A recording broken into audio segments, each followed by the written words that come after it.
DJ Vikas Simrahi. Music by Mantu मनी।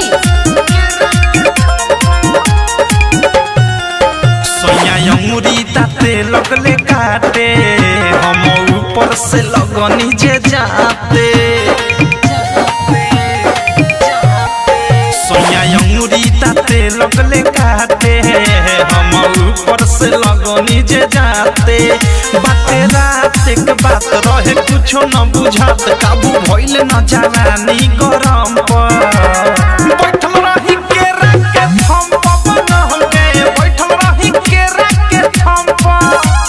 बैठल रही केरा के थम पर न हो गए, बैठल रही केरा के थम पर।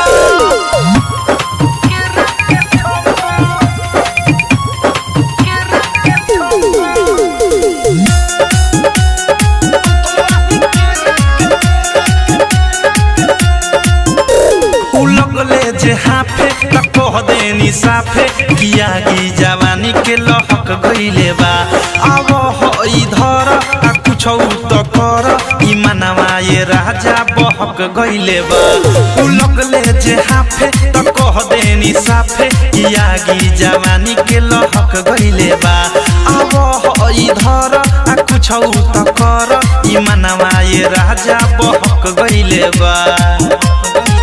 दशा कोइनी उनकर नासा में रहनी, उहे भइल जवन हम सखी चाहनी। लागल नाही शरम काम कोइनी कुकरम, कहनी दुनु हाथ फेर दुनु बम पर। बैठल रही केरा के थम पर न हो गए, बैठल रही केरा के थम पर। बैठल रही केरा के थम पर न हो गए, बैठल रही केरा के थम पर। DJ Vikas Simrahi. Music by Mantu Mani. केवारी के पीछे पसर गईनी नीचे, हम रहनी ये सखी राते नाइटी में हो। पानी पानी भेनी छुआ तनी देनी, मजा लेनी गजबे वैरायटी में हो। केवारी के पीछे पसर गईनी नीचे, हम रहनी ये सखी राते नाइटी में हो।